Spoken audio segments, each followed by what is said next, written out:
Hi ನಮಸ್ತೆ. ಆಹಾರ ಬುತ್ತಿಗೆ ಸ್ವಾಗತ. ಇವತ್ತು ನಾನು ಅರ್ಧ ಕುಂಬಳಕಾಯಿ ತೊಗೊಂಡಿದ್ದೀನಿ. ಈ ಕುಂಬಳಕಾಯಿಂದ ನಾನು ಪರೋಟ ಮಾಡಿ ತೋರಿಸ್ತೀನಿ. ಹೇಗೆ ಮಾಡೋದಂತ ನಾವು ನೋಡ್ಕೊಂಬರೋಣ. ಅರ್ಧ ಹೋಳು ತೊಗೊಂಡ್ಬಿಟ್ಟು ನಾನು ಪರೋಟ ಮಾಡ್ತೀನಿ. ಒಂದು 3ರಿಂದ 4 ಪರೋಟ.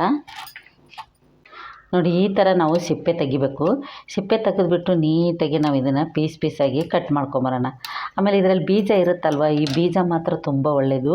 ಬೀಜ ತೆಗೆದಿಟ್ಟು ನೀವು ಯಾವ್ದಕ್ಕಾರು ಸ್ವೀಟ್ ಮಾಡಿದಾಗ ಏನಾದ್ರು ತಿನ್ಬೇಕು ಅನಿಸಿದರೆ ಚೆನ್ನಾಗಿರುತ್ತೆ. ಇದು ಮಕ್ಕಳಿಗೆಲ್ಲ ಒಣಗಿಸ್ಬಿಟ್ಟು ಈ ಬೀಜ ಕೊಡಬೇಕು. ಇದನ್ನೆಲ್ಲ ಬಿಸಾಕಕ್ಕೆ ಹೋಗಬೇಡಿ. ಇವಾಗ ಇದನ್ನು ನಾನು ಸಣ್ಣ ಸಣ್ಣ ಕಟ್ ಮಾಡ್ಕೊಂಬರ್ತೀನಿ, ಬನ್ನಿ. ನೋಡಿ, ಈ ಥರ ನಾವು ಸಿಪ್ಪೆ ತಗೊಂಡ್ಬಿಟ್ಟು ಇದನ್ನು ನಾವು ತೆಗೆದುಬಿಡೋಣ. ನೀಟಾಗಿ ಸಿಪ್ಪೆ ತೆಗಿಬೇಕು. ಸಿಪ್ಪೆ ಇಲ್ದಂಗೆ ನಾವು ಇದನ್ನು ಪರೋಟ ಮಾಡಬೇಕು. ಸಿಪ್ಪೆ ಇದ್ದರೆ ಅಷ್ಟು ಚೆನ್ನಾಗಾಗಲ್ಲ, ಚೆನ್ನಾಗಿ ಬೇಯಲ್ಲ. ಈ ಥರ ಕಟ್ ಮಾಡ್ಕೊಂಬಿಟ್ಟು ಚಿಕ್ಕ ಚಿಕ್ಕದಾಗಿ ಪೀಸ್ಗಳು ನಾವು ಮಾಡ್ಕೊಂಡು ಇದನ್ನು ನಾವು ಬೇಯಕ್ಕೆ ಹಾಕೋಣ.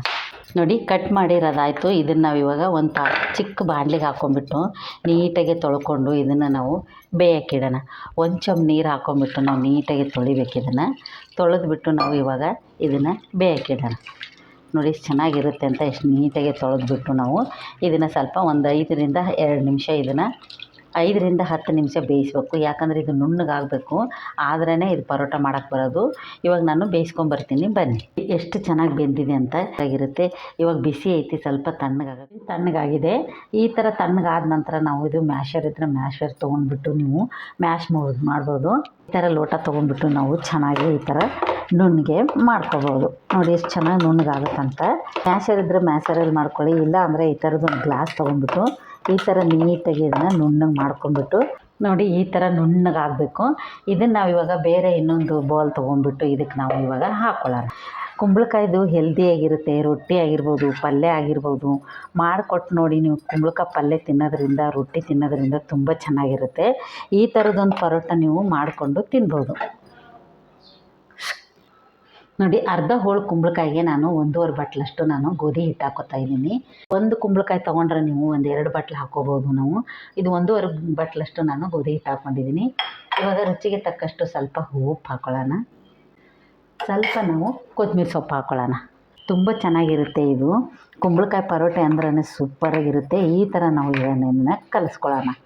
ಸ್ವಲ್ಪ 1-2 ಹನಿಯಷ್ಟು ನಾವು ಎಣ್ಣೆ ಹಾಕ್ಕೊಳ್ಳೋಣ. ಎಣ್ಣೆ ಹಾಕ್ಕೊಂಬಿಟ್ಟು ನೀವು ಪರೋಟ ಮಾಡಿ ನೋಡಿ, ನೀವು ಸಖತ್ತಾಗಿರುತ್ತೆ, ಚೆನ್ನಾಗಿರುತ್ತೆ. ಈ ಥರ ಟೇಸ್ಟ್ ಮಾತ್ರ ಡಿಫ್ರೆಂಟಾಗಿರುತ್ತೆ, ತುಂಬ ಚೆನ್ನಾಗಿರುತ್ತೆ. ಇದು ಏನು ಹಾಕೋದೇ ಬೇಡ. ಸ್ವಲ್ಪ ಉಪ್ಪು ಗೋಧಿ ಹಿಟ್ಟಲ್ಲಿ ಕಲಿಸ್ಬಿಟ್ಟು ನೀವು ಪರೋಟ ಮಾಡಿ ತಿಂದು ನೋಡಿ, ನೀವು ಹೇಗಿರುತ್ತೆ ಅಂತ ನಿಮಗೆ ಗೊತ್ತಾಗುತ್ತೆ. ಇದು ನೀಟಾಗಿ ನಾವು ಜಾಸ್ತಿ ನೀರು ಹಾಕ್ಕೊಳಕ್ಕೆ ಹೋಗ್ಬಾರ್ದು. ಬೇಕನ್ಸಿದ್ರೆ ಮಾತ್ರ 1-2-3 ಸ್ಪೂನಷ್ಟು ನಾವು ಹಾಕ್ಕೋಬೋದು. ನೋಡಿ, ಇದರಲ್ಲೇ ನಾವು ಇದನ್ನು ನೀಟಾಗಿ ಕಲಿಸ್ಕೋಬೋದು. ಇವಾಗ ಒಂದೇ 1 ಸ್ಪೂನಷ್ಟು ನಾನು ನೀರು ಬೇಕನ್ನಿಸುತ್ತೆ. ನಾನು ಅದೇ ಕುಂಬಳಕಾಯಿ ಎಲ್ಲ ಮ್ಯಾಶ್ ಮಾಡ್ಕೊಂಡಿದ್ದೆನಲ್ಲ, ಅದೇ ಬಾಣಲಿಯಲ್ಲಿ ನೀರು ನಾನು ಹಾಕ್ಕೊತಾ ಇದ್ದೇನೆ. 2 ನಿಮಿಷ ಬಿಟ್ಟು, ಇಲ್ಲ ತಕ್ಷಣ ಅರ್ಜೆಂಟ್ ಇದ್ರೂ ಮಾಡ್ಕೊಂಡು ತಿನ್ಬೋದು. 1 ನಿಮಿಷ 2 ನಿಮಿಷ ಬಿಟ್ಟರಂತೂ ಇನ್ನೂ ಚೆನ್ನಾಗಿ ಬರುತ್ತೆ. ಈ ಥರದೊಂದು ಕುಂಬಳಕಾಯಿ ಪರೋಟ ಮಾಡ್ಕೊಂಡು ತಿಂದು ನೋಡಿ. ಇವತ್ತು ನಾನು ಅರ್ಧ ಕುಂಬಳಕಾಯಿ ಪಲ್ಯ, ಅರ್ಧ ಕುಂಬಳಕಾಯಿ ಪರೋಟ ಮಾಡಿದ್ದೀನಿ. ಎರಡೂ ನಿಮಗೆ ಇದರಲ್ಲಿ ಸರ್ವ್ ಮಾಡಿ ತೋರಿಸ್ತು. ನಾವು ಮೇಲೆ ಸ್ವಲ್ಪ ಎಣ್ಣೆ ಹಾಕ್ಕೊಂಡ್ಬಿಟ್ಟು ಈ ಥರ ಸವರ್ಬಿಟ್ಟು ನಾವು ಸ್ವಲ್ಪ 1-2 ನಿಮಿಷ ಇದನ್ನು ಮುಚ್ಚಿಡೋಣ. ಮುಚ್ಚಿಟ್ಟು ನಾನು ಆಮೇಲೆ ಪರೋಟ ಮಾಡೋದು. ನೋಡಿ, ಇವಾಗ ರೆಡಿಯಾಗಿದೆ. ನಾನು 2ರಿಂದ 3 ನಿಮಿಷ ಹಿಟ್ಟು ಚೆನ್ನಾಗಿ ನೆಂದಿದೆ. ನೋಡಿ, ಕೈಗೆ ಅಂಟ್ಕೊಳ್ಳಲ್ಲ, ಅಷ್ಟು ಚೆನ್ನಾಗಿ ನೆಂದಿದೆ ಇದು. ಇವಾಗ ನಾವು ಇದನ್ನು ತೊಗೊಂಡು ಪರೋಟ ಮಾಡ್ಕೊಳ್ಳೋಣ.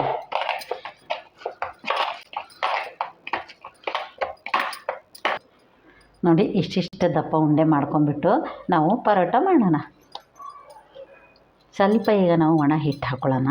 ಹಾಕ್ಕೊಂಬಿಟ್ಟು ನಾನು ಇದನ್ನು ಪರೋಟ ತೀಡ್ತೀನಿ.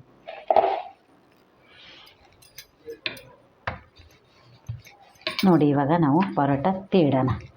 ಎಷ್ಟು ಚೆನ್ನಾಗಿ ಬರುತ್ತೆ ಅಂದರೆ ಇದು ಮಸ್ತ್ ಸೂಪರಾಗಿರುತ್ತೆ. ನೀವು ದಪ್ಪ ಬೇಕಂದ್ರೆ ದಪ್ಪನ ತೀಡ್ಕೊಬೋದು, ತೆಳ್ಳಗೆ ಬೇಕಾದ್ರೆ ತೆಳ್ಳಗೆ ಮಾಡ್ಕೊಬೋದು. ನಾನು ಈ ಸೈಜಲ್ಲಿ ನಾನು ಮಾಡಿದ್ದೀನಿ. ಎಷ್ಟು ಚೆನ್ನಾಗಿ ಬರುತ್ತೆ ಅಂದರೆ ಇದು ಕುಂಬಳಕಾಯಿ ಪರೋಟನೇ ಅನಿಸೋದಿಲ್ಲ. ಟೇಸ್ಟ್ ಮಾತ್ರ ಸೂಪರಾಗಿರುತ್ತೆ. ಇವಾಗ ಸ್ವಲ್ಪ ಇದಕ್ಕೆ ಮೇಲೆ ಎಣ್ಣೆ ಸವರ್ಕೊಂಬಿಟ್ಟು ಅದಕ್ಕೆ ಸ್ವಲ್ಪ ಎಣ್ಣೆ ಹಾಕಿದ್ದೀನಿ. ನೋಡಿ, ನಾನು ಹಂಚು ಕಾಯಕ್ಕಿಟ್ಟಿದ್ದೆ, ಹಂಚು ಕಾಯ್ದಿದೆ. ಅದಕ್ಕೂ ಸ್ವಲ್ಪ ಎಣ್ಣೆ ಹಚ್ಚಿಬಿಟ್ಟು ನಾನು ಇವಾಗ ಪರೋಟ ಹಾಕ್ತಾಯಿದ್ದೆ. ಮೇಲೆ ನಾವು ಸ್ವಲ್ಪ ಈ ಥರ ಎಣ್ಣೆ ಸವರ್ಕೊಳ್ಳೋಣ. ಹಾಕಿಬಿಟ್ಟು 1 ನಿಮಿಷ ಬಿಡೋಣ, ತಿರ್ಬೇಕಾನ. ನೋಡಿ, ಎಷ್ಟು ಚೆನ್ನಾಗಿ ಬರುತ್ತೆ ಅಂದರೆ ಇದೊಂಥರ ಡಿಫ್ರೆಂಟಾಗಿರೋ ಪರೋಟ ಇದು. ಕುಂಬಳಕಾಯಿ ಪರೋಟ ಮಾಡಿ ನೋಡಿ, ಸೂಪರಾಗಿರುತ್ತೆ, ಸಖತ್ತಾಗಿರುತ್ತೆ. ನಾನು ಅರ್ಧ ಹೋಳು ಕುಂಬಳಕಾಯಲ್ಲಿ ಮುಕ್ಕಾಲು ಭಾಗಷ್ಟು ನಾನು ಪರೋಟ ಹಾಕಿದ್ದೀನಿ. ಇನ್ನು ಕಾಲು ಭಾಗಷ್ಟು ನಾನು ಪಲ್ಯ ಮಾಡಿದ್ದೀನಿ. ತುಂಬ ಚೆನ್ನಾಗಿರುತ್ತೆ. ಬೇಸಿಗೆ ಕಾಲದಲ್ಲಂತೂ ಈ ಥರದ್ದು ಥರ ಮಕ್ಳಿಗೆ ಅಡುಗೆ ಮಾಡಿಕೊಟ್ರಂತೂ ಸೂಪರಾಗಿ ತಿನ್ಕೊತಾರೆ. ನೋಡಿ ಇನ್ನೊಂದು ಸೈಡು ನಾನು ತಿರುವಾಗ್ತಾಯಿದ್ದೀನಿ. ಎಷ್ಟು ಚೆನ್ನಾಗಿ ಬೇಯ್ತೈತೆ ಅಂದ್ರೆ ಇದನ್ನೊಂದು ಸತಿ ನೀವು ಮೇಲೆ ತುಪ್ಪ ಹಾಕಿ ಮಕ್ಳಿಗೆ ಕೊಟ್ರಂತೂ ಸೂಪರಾಗಿರುತ್ತೆ. ಬೇಕಂದ್ರೆ ನೀವು ಚಿಲ್ಲಿ ಪೌಡ್ರು ಹಸಿಮೆಣ್ಸಿಕಾಯಿ ಎಲ್ಲ ನೀವು ಹಾಕ್ಕೋಬೋದು. ನಾನು ಅದೆಲ್ಲ ಏನೂ ಬೇಡ ಅಂತ ಬರೀ ಉಪ್ಪು ಸ್ವಲ್ಪ ಕೊತ್ತಂಬರಿ ಸೊಪ್ಪು ಹಾಕಿ ನಾನು ಕುಂಬಳಕ್ಕೆ ಹಾಕಿ ಕಲಸಿ ಮಾಡಿದ್ದೀನಿ. ತುಂಬ ಚೆನ್ನಾಗಿರುತ್ತೆ. ಟೇಸ್ಟ್ ಮಾತ್ರ ಸಖತ್ತಾಗಿರುತ್ತೆ. ಒಂದು ಸತಿ ಇದನ್ನು ಟ್ರೈ ಮಾಡಿ ನೋಡಿ. ಇವಾಗಿನ ಕುಂಬಳಕಾಯಿ ಎಲ್ಲಿ ಬೇಕಾದರೂ ಸಿಗುತ್ತೆ. ತಂದುಬಿಟ್ಟು ಈ ಥರ ಪರೋಟ ಮಾಡ್ಕೊಂಡು ತಿಂದು ನೋಡಿ, ಸೂಪರಾಗಿರುತ್ತೆ.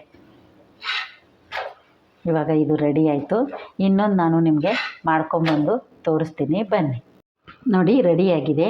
ನಾನು ಕುಂಬಳಕಾಯಿ ಪಲ್ಯನೂ ಮಾಡಿದ್ದೆ ಅರ್ಧದ್ರಲ್ಲಿ ನಾನು ಪರೋಟ ಮಾಡಿದ್ದೆ.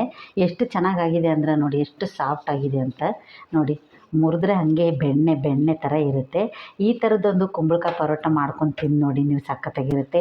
ಮಕ್ಕಳಿಗೆಲ್ಲ ಮಾಡಿಕೊಟ್ರೆ ಮಾತ್ರ ಸೂಪರಾಗಿರುತ್ತೆ. ನೋಡಿ ಈ ಥರ ಮಾಡಿ ಮಕ್ಕಳಿಗೆಲ್ಲ ಈ ಥರ ತಿನ್ನಿಸಿದ್ರೆ ರಜದಲ್ಲಿ ಖುಷಿಯಾಗಿ ತಿಂದ್ಕೊಂಡು ಖುಷಿಯಾಗಿ ಕುಣಿದಾಡ್ತಾರೆ. ನೋಡಿ ಕುಂಬಳಕಾಯಿ ಪಲ್ಯನೂ ಮಾಡಿದ್ದೀನಿ, ಕುಂಬಳಕಾಯಿ ಪರೋಟನೂ ಮಾಡಿದ್ದೀನಿ. ಕುಂಬಳಕಾಯಿ ಪರೋಟ ಮಾಡಿದ್ದು ನಿಮಗೆ ಇಷ್ಟ ಆದಲ್ಲಿ ಲೈಕ್ ಮಾಡಿ, ಶೇರ್ ಮಾಡಿ, ಸಬ್ಸ್ಕ್ರೈಬ್ ಮಾಡಿ. ನಮಸ್ತೆ.